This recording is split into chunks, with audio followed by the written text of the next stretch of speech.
今年3回目の北海道に向かっています。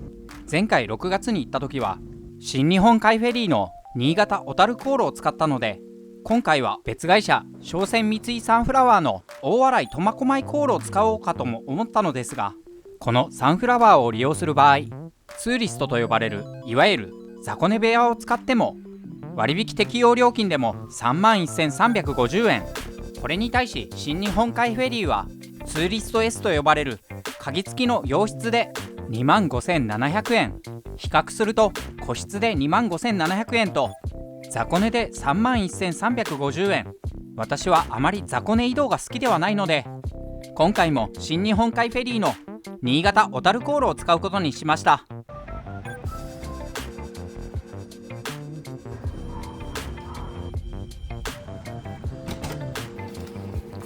久々のシングルルーム、落ち着きます。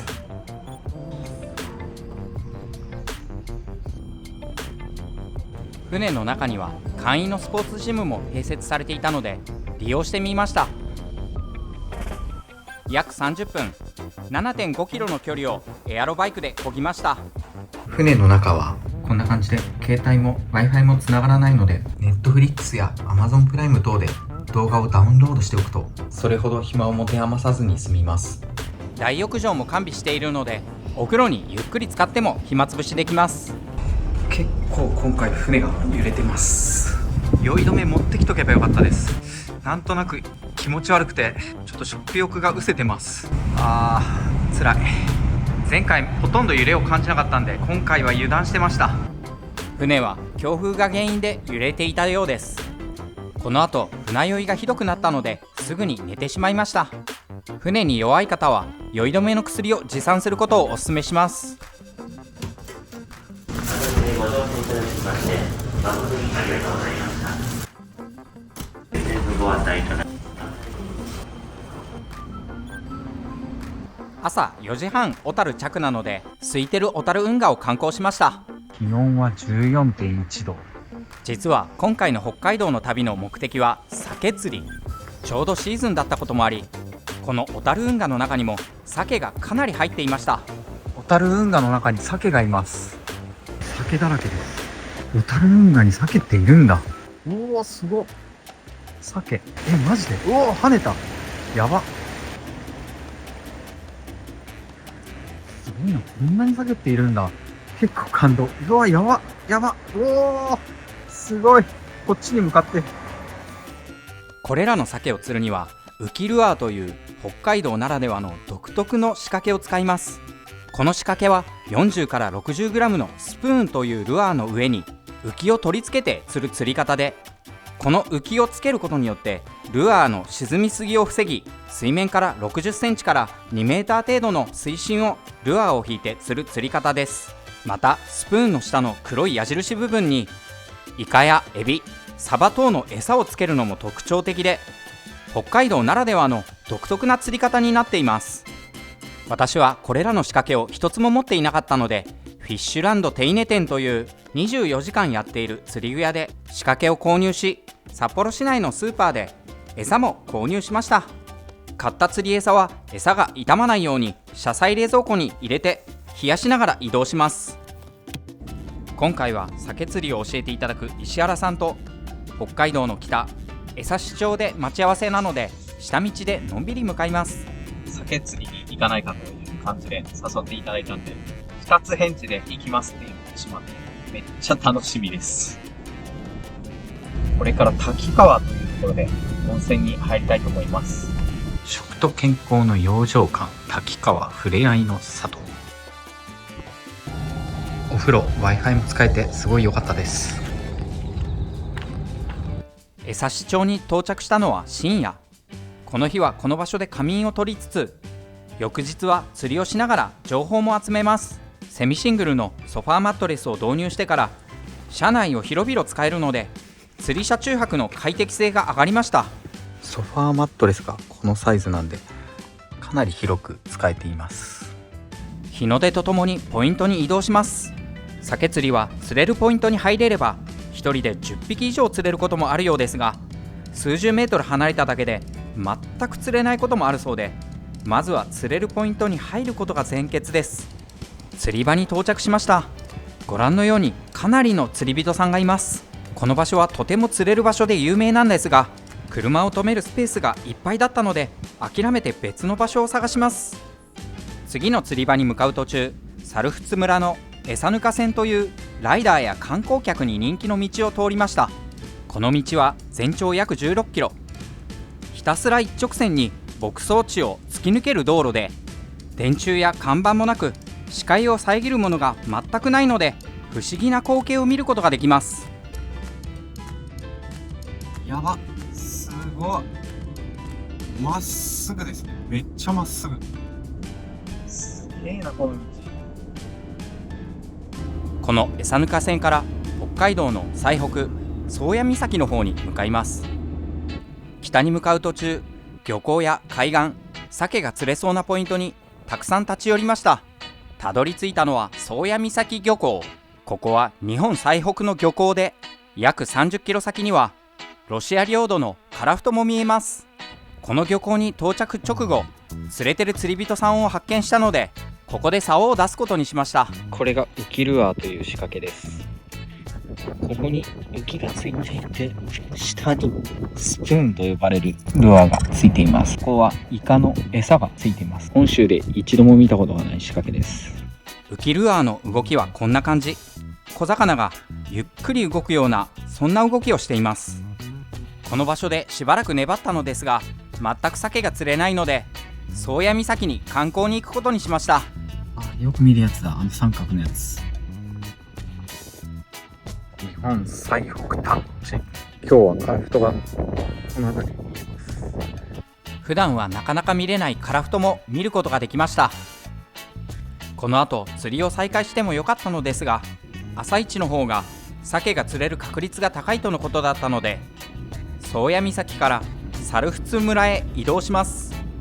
この日は早めに仮眠をとって、翌朝日の出とともにサップを出して沖で鮭釣りに挑戦します。猿払丸ごとか。猿払村の名物ホタテをいただきます。ホタテミックスフライホタテ定食。いただきます。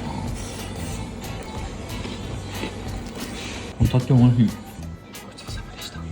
同じ敷地内にある温泉にもやってきました。猿払憩いの湯。19時半閉館なので早めに行動する必要があります。はい、時刻は19時30分。車内の気温は 22.2 度。運転した後なので比較的暖かい方だと思います。今朝方は朝9度まで気温が下がったのでかなり寒かったんですが、現在は外の気温も17度で明け方12度まで下がる予報になっています。昨日よりは寒くはないかなという感じなんですけども、車内は釣りをした後で散らかってはいるんですけども、このセミシングルのマットレス、快適に眠ることができました。で、明日は朝5時から鮭釣りをする予定なので、このまま寝たいと思います。おやすみなさい。今朝5時、昨日7時から寝たんで10時間爆睡しました。これから釣りに行ってきます。実は朝一サップとカヤックで沖に出て鮭釣りをしようと思っていたのですが、ちょっと波がやばいですね。この波でサップとカヤックで出したら結構危ないですよね。沖にこれだけ波があると危険なので、猿払村でのサップとカヤックの出艇は諦め、安全に釣りをできるところを探しました。その後安全に浮かべる場所を見つけました。しかも近くで鮭が釣れています。釣れますように頑張ります。めっちゃ怪しいです。日焼け対策でかなり怪しげな格好で釣りをします。この日のオホーツク海の水温は17度。ウェットスーツを着なくても十分暖かい水温です。この後サップで頑張って釣ってみたんですが、結局この日の釣果はノーフィッシュ。釣れなかったですけど、いやー悔しいな。しょうがない。この日以降石原さんは札幌に戻られたので、これから鮭釣りに一人で挑戦します。はい、20時54分、今日も車中泊です。正直2日連続鮭釣りが坊主だったので、明日こそは釣りたいと思います。鮭の釣り方をいろいろネットで検索して、日の出直後が一番釣れやすいとあったので、太陽が昇る直前から釣りを開始します。その瞬間は突然やってきました。鮭釣れた。やべ。ネットがない。やばい。よいしょ。釣れた。やった。やっと釣れた。やっと釣れた。やばい。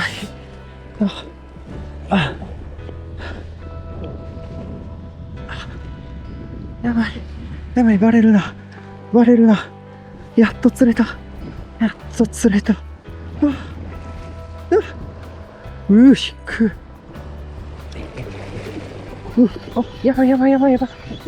やばい。糸あんな出る？やばい。やべえ。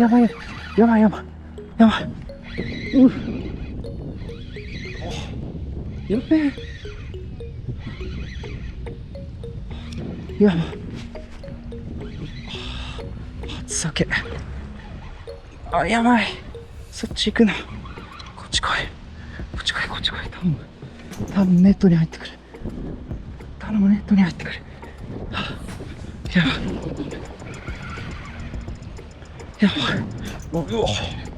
やべえ。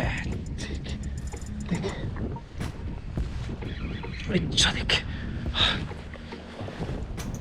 え。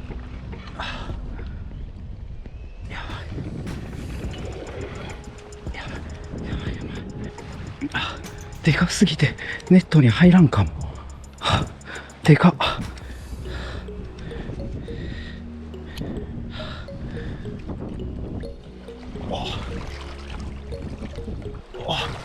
釣れた。やばい、取れるな。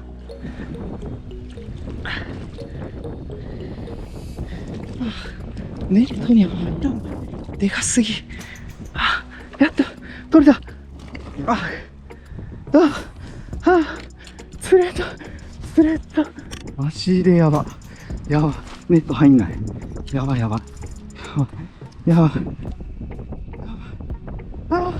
釣れた。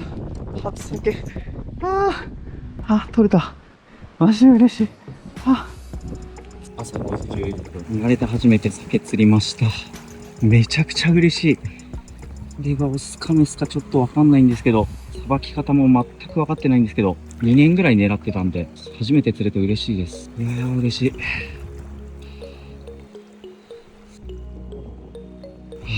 釣れてよかった。これはクーラーに入んないでどうやって持って帰るかって感じなんですけど、まだまだ釣れる時間帯なので、どんどん釣っていきます。2匹目の鮭も突然食ってきます。やばい。やば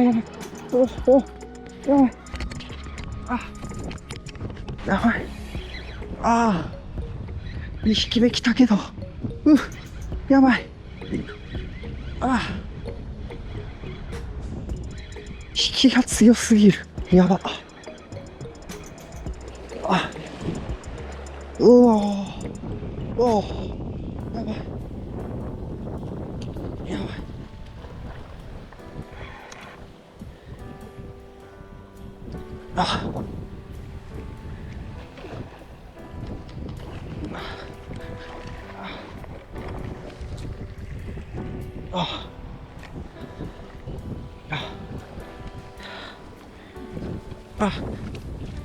釣れた。これも同じぐらいのサイズ。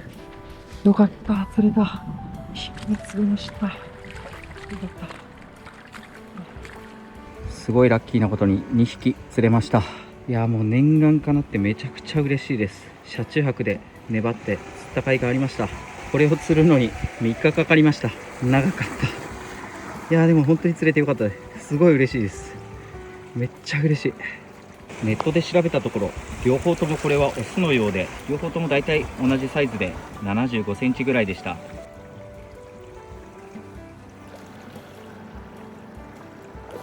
時刻は7時36分。まだ釣れそうなんですけど、もうとりあえずものすごい満足したんで、今日はこれで上がろうと思います。はい、鮭のすぐそばにクリオネがいることに気づきました。これクリオネですよね、多分。あ、いる。クリオネじゃないかな、これ。初めて見ました。クリオネっぽいんで、クリオネなのかどうなのかちょっと分かってないんですけど、あ、隠れちゃった。それでこの鮭なんですけど、近くのスーパーで1本500円でさばいてくれるらしいので、それでさばいてもらって柵にしてもらおうと思います。ダイソーの特大の袋に入れました。これ1メートルのやつなんですけど、ギリギリですね。スーパー都市。あ、さっき電話した2匹お願いしても大丈夫ですか？時間もらいます。あ、はい、ありがとうございます。お願いします。6個も外してもらって、内臓も取ってもらって、綺麗に売り物状態で作っていただきました。これで1匹500円はすごい安いと思います。内臓やアラも全部捨てていただけたので、すごい楽です。このまま冷蔵庫で保存します。このようなスーパーでの魚をさばくサービスは、そのスーパーに鮮魚コーナーがあると有料でさばいてくれるお店も多いようで、今後また大きな魚が釣れた時はスーパーでお願いしようと思います。これからまだ行ったことのない稚内に行ってみます。昨日片道サップを6キロ漕いで、合計多分14、15キロ漕いだと思うんで、結構昨日は体力使ったんで、もう爆睡しちゃったんですけど、今日も早めに寝たいと思います。稚内のお風呂にやってきました。日本最北の銭湯、緑湯。このお風呂は銭湯価格で漫画の本が読み放題な上、 Wi-Fi が完備されているのでネット環境に困ることもありません。くつろぎスペースも充実していました。緑湯最高でした。シャンプーやボディウォッシュ、トリートメントも完備されていて、赤すり用の塩や歯ブラシも無料で使えました。480円でこのクオリティはないと思います。稚内に着きました。夜9時の段階で気温 18.4 度。日本最北の都市とは思えないほど暖かいです。ではこれから釣れた鮭を使って北海道の郷土料理ちゃんちゃん焼きを作っていきたいと思います。釣れた鮭はずっと冷蔵保存していたので、すぐに食べれる状態にあります。これが釣った鮭の切り身です。これだと量が大きすぎるので、半分は明日の朝食べたいと思います。鮭のカットにはダイソーのまな板シートを使います。これは使い捨てにできるのでかなり便利です。残りの半身は明日の朝食べやすいように薄くスライスしておきます。粗塩も振っておきます。これだけでも2日分ぐらいの量がありそうです。包丁とトングはアルコールのウェットティッシュで拭いて水洗いします。使用したまな板はこのように折り曲げて捨てれるので、結構気軽に車内で調理ができます。使い終わったこのまな板はセロテープで留めておくとコンパクトな状態で捨てることができます。まずは鮭を IH クッキングヒーターで焼いていきます。ポシボット F2400。実は以前はこのソファーマットレスがシングルサイズだったので、ここまでシングルサイズのベッドがあったんですが、セミシングルサイズのソファーベッドは60センチしかないので、ここに40センチのスペースができてかなり広くて作業がしやすいです。バッテリー残量は 27% ですが、節約しながら使えばなんとかなると思います。中火で IH を使った時の消費電力は 540W 程度なんですが、これを中弱ぐらいにすると 336W まで消費電力が落ちます。なるべく節約したい時は IH の消費電力を少し抑えめにして焼くと、消費電力をかなり節約することができます。お、いい感じ。あ、いい感じいい感じ。野菜はカット済みのものを使います。しめじはちょっと量が多すぎるので、これもジップロックに半分入れて保存しておきます。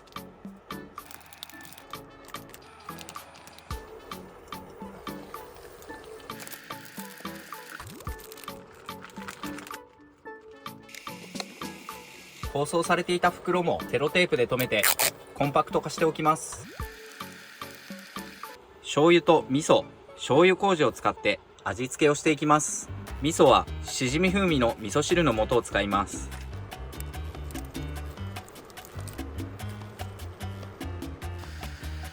切ってみます。鮭をチェックしてみます。ああ、いい感じに焼けてますね。でこの鮭の身はほぐしながら食べた方がいいそうなんで、今のうちにほぐしておきます。はい、ではこれで完成です。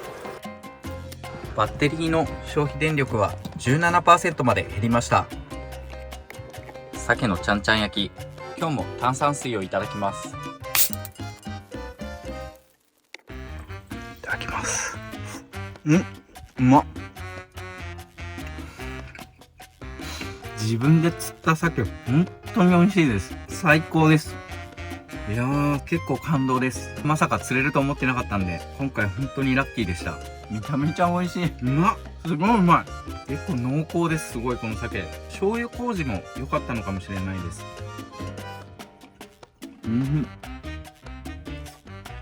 うまっ。実はコロナになる前から鮭を釣りに行ったことがあって、その時はずっと坊主が続いていたんで、今回釣れて本当に嬉しいです。うまっ。しかも車の中で美味しいちゃんちゃん焼きが食べれてすごい幸せです。お疲れ様でした。現在の時刻0時49分。現在の稚内の気温は約17度。朝16度までしか下がらないようなので、今日は羽毛布団ではなく薄手のシュラフで寝てみたいと思います。このマットレスのセッティングめちゃくちゃ楽です。非常にコンパクトになっていて、エブリーやバモスのような軽の箱板にバッチリ合うサイズなので、このようにシュラフをセッティングしても楽に寝ることができます。シュラフとマットレスを組み合わせてみるとこんな感じ。だいたいシュラフと全く同じぐらいの大きさで、マットレスがちょうど下にあるような感じになっています。鹿、やば。トイレから出たら鹿がいました。やば。鹿すごっ。近くで野生のエゾシカ見たの初めてです。現在の時刻8時6分。夏用のシュラフで寝てみたんですけれども、いい感じに眠れました。どちらかというとこのセミシングルのソファーマットレスは羽毛布団を使うよりこういったシュラフを使って寝た方が相性がいいかもしれません。羽毛布団を使ってしまうと羽毛布団がこの辺りまで来てしまうので、かなり大きさ的にはトゥーマッチな感じになってしまいます。その点こういったシュラフはちょうどこのマットレスのサイズ通りに収まってくれるので、コンパクトを求める方はシュラフと併用されるといいかもしれません。このマットレスを使ってみて、車内がかなり広くなったような感じがするので、片付けもめちゃくちゃ楽になりました。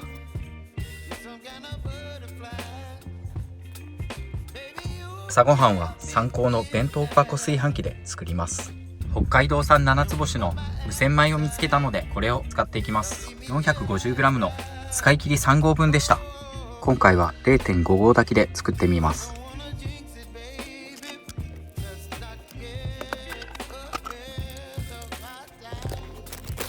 今日のメインの具材は鮭の切り身とセイコーマートで買った煮卵、そしてきんぴらごぼうです。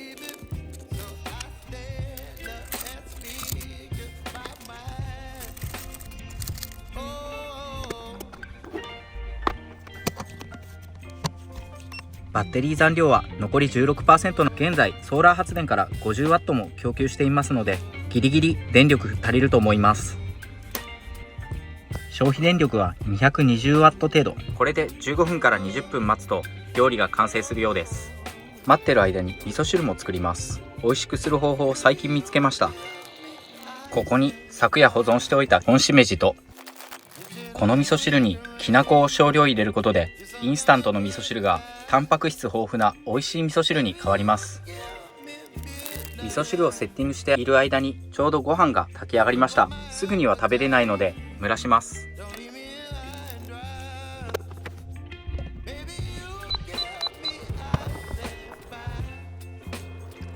いい感じに味噌汁も出来上がりました。バッテリーの残量は 11% まで減りました。そこそこ電気を食ったかなというような感じがあります。では鮭弁当オープン。いい感じにできてます。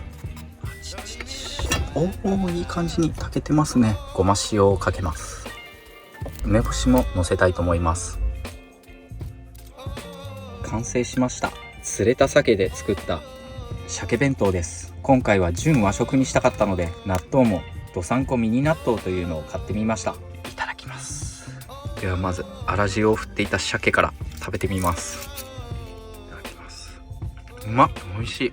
オホーツクのオスの鮭は脂が乗っててすごい美味しいという噂を聞いてたんですけど、やっぱり本当に美味しいです。塩で蒸しただけの調理法だと鮭の味がよくわかります。ちょうどいい塩加減で塩梅抜群です。美味しい。ごま塩の夢ピリカもいただいてみます。夢ピリカだっけ、7つ星だっけ、確か7つ星だったと思う。ごめん。美味しい。ちょっと若干水が多かったかな。それは僕のせいなんですけど、でも美味しいです。きな粉としめじの入ったお味噌汁も飲んでみます。インスタントの味噌汁にきな粉をブレンドするとコクと旨味が増してすごく美味しくなります。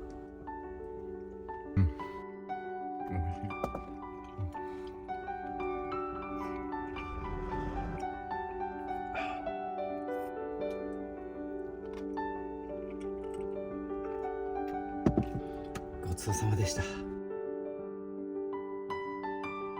この炊飯器の部分だけは少しつけ置きしてないと米が取りきれないので水をつけておきます。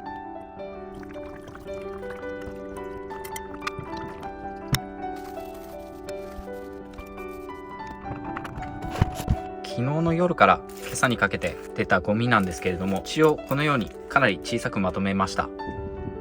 ロシャップ岬、ちょうどここに見えるのが利尻島です。この山になっているのが利尻富士と呼ばれるところみたいです。このノシャップ岬のそばには自衛隊の駐屯地があって、このようにレーダーのようなものが映っています。これから札幌に向かいます。利尻島が見えてきました。利尻昆布で有名な利尻島です。札幌へ向かう日本海側の道路は日本海オロロンラインと呼ばれていて、北海道ならではの一直線の道路が続き、本州ではなかなか見ることができない地平線を堪能することができます。だんだん札幌が近づいてきました。札幌入りの目的は秋の味覚野生のキノコが札幌近郊の林の中にたくさんなってるとのことで、仕事仲間の飛沢さんに案内してもらいました。卵竹かわいい。絵が脆いんだよね、結構。へえ、これ食べ方的にどうやって食べるんですか？スープもいいし、あとは炒め物。炒め物はとりあえずね、あんまり火を通しすぎない方が美味しい。コリコリ食感が残ってる方が美味しい。スープに入れる時もあんまり小さく切らないで。ありがとうございます。かわいいっすね。卵だけ。これ取り方とかあるんですか？周りに白い袋がある。それごと取ると綺麗に取れる。へえ。あ、ちょっとあれなんですね。ほじくって取るんですね。これこの場合はだよね。そうやるんですね。へえ。あ、いた。エゾリス。早っ。よく見つけますね。すごいですね。ありがとうございます。これも卵竹。すごい綺麗。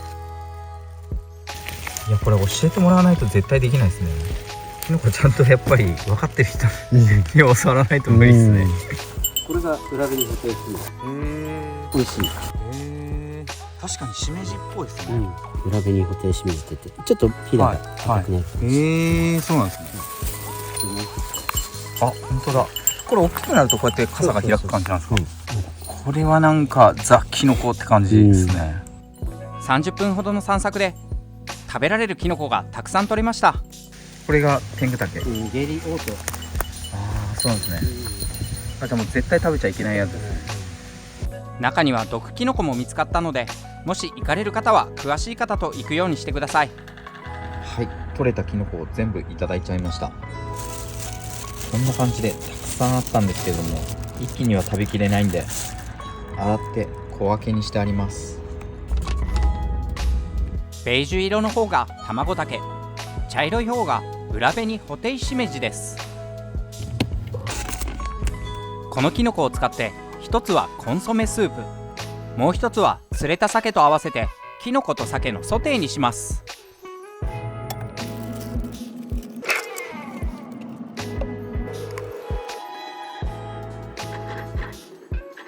この裏紅ホテイシメジは椎茸のような硬さのキノコですね。匂いも椎茸とはちょっと違うんですけれども、しめじの匂いを濃くしたような匂いがします。卵茸も切っていきます。この卵茸はゲームのキャラクターに出てきそうな色と形状です。鮭の身が若干少なくてきのこ三昧になってますが、塩と胡椒をして加熱していきます。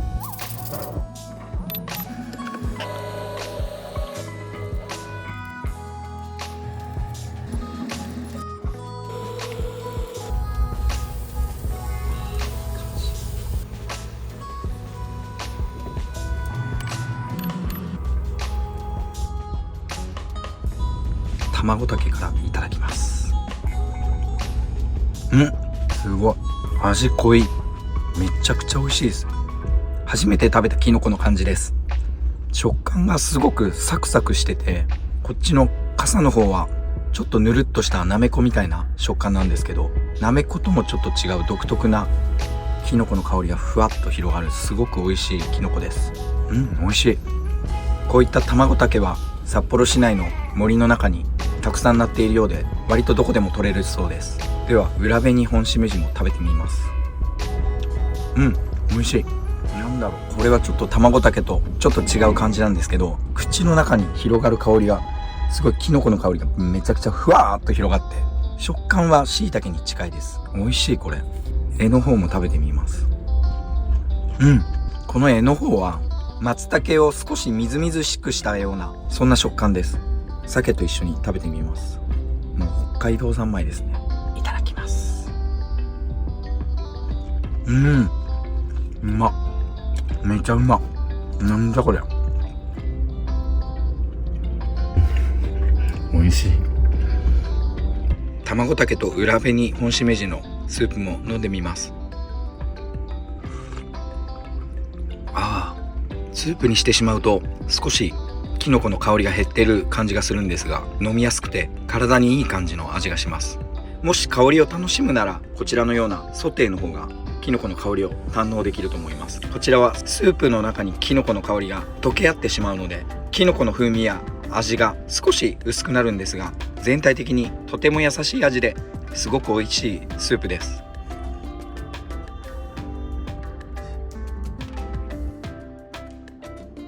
ごちそうさまでした。北海道から本州へ戻るフェリーは苫小牧東新潟航路を使いました。この航路は苫小牧東を出て秋田を経由、新潟に到着する便で、苫小牧を19時半発、新潟には翌15時半着なので約20時間の船旅になります。料金は往復割引が効いて23,130円。新日本海フェリーを使う場合、小樽便を使っても苫小牧東便を使っても、戻りの便は 10% 割引になるので苫小牧便を選んでみました。私が乗ったのはライラック号。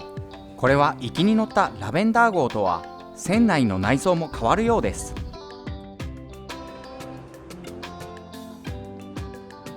船室はラベンダー号と同じツーリスト S なので、部屋に向かってみます。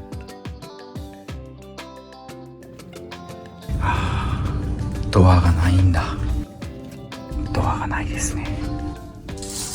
この椅子やベッド、枕、布団とシーツはアザレアと一緒なんですけど、ドアがないのはちょっと辛いですね。同じ S ランクなんですけど、カーテンで仕切るだけになってますね。部屋の全体像がこんな感じ。ちょっとこのお部屋だとカーテンだけで個人的に落ち着かないので、部屋を鍵付きの個室の部屋にアップグレードしてもらいました。料金は3,200円でした。今からお部屋に行ってみます。めっちゃ広い感じです。よかった。浴衣付き、しかもベッドも2つあって、ベッドのサイズは両方ともセミシングルですね。そしてここにちょっとした台があって、クーラーや暖房が個別でかけられるようになってます。かなりいいですね。テレビ付きで、洗面台がある。めちゃめちゃいい。お湯を沸かす機械もあって、湯飲みもついてます。そしてテーブルと椅子もついてます。これいいですね。鏡もついてますね。今日の19時半から明日の15時半まで乗ってなきゃいけないので、3,200円という金額だったら全然このお部屋は安いと思います。そして歯ブラシ、タオルもついてるんですね。これ全然アップグレードして正解です。ここはウォークインクローゼットみたいな感じで、室内履きのスリッパも用意されてます。ファブリーズ的なものも置いてますね。救命胴衣。あとはここに小さい椅子もありますね。机を使ってパソコンで動画編集をやりたかったんで、このお部屋すごくいいです。これは落ち着いて寝れそうです。船内の様子はこんな感じ。小樽便とほとんど変わらないんですが、1点だけスポーツジムがないのが気になりました。案内にはスポーツコーナーとあるんですが、行きに私が運動したスポーツジムのような施設ではなく、エアホッケーができるだけのコーナーでした。7時13分、秋田港に着きました。私が降りるのは新潟港ですが、この船は秋田港に一時寄港します。この秋田港には1時間ほど滞在していました。ライラックのお部屋、すごい快適でした。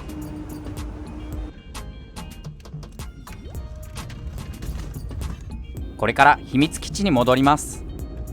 はい、今回動画の中で紹介しきれなかったアイテムが一つあって、使ってみて結構良かったなと思うのでご紹介したいと思います。それはこの水泳用のセームタオル。これは乾いてしまうとこのようにカピカピになってタオルとしてはちょっと肌触りが悪くなるんですが、実際に使うときはこのように水でビシャビシャに濡らしてあげて、これをこのように絞ってあげるだけでかなり吸水力が増します。ちょっとどのぐらい吸水するかっていうのを手を濡らして試してみたいと思います。このようにビシャビシャに濡れた手の状態でもちょっとはたいてあげただけですごく水を吸収してくれます。そしてこのセームタオルがいいのは、浴室内でこのような洗剤や石鹸等で洗剤をつけて洗って流してあげて、これを固く絞って車の中で乾かせば、通常のこういったタオルよりもかなり早くこのセームタオルは乾燥してくれます。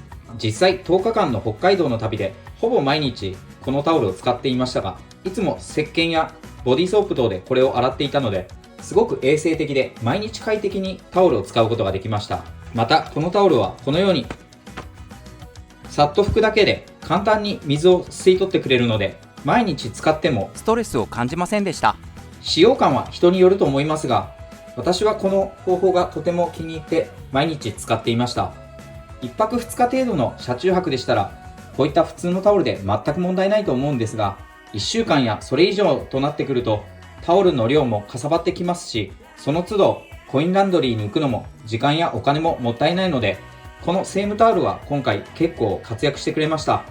使い方としてはこのようにきっちり絞ってあげれば、また吸水力が絞る前と同じような感じで吸水してくれますし、このように水をかなり吸収してくれて、絞ってあげるだけで吸水力がすぐに復活してくれるので、長期の車中泊をされる方には使いやすいアイテムなのかなと思いました。本日もご視聴ありがとうございました。もしこの動画を気に入っていただけたら、チャンネル登録、グッドボタンよろしくお願いいたします。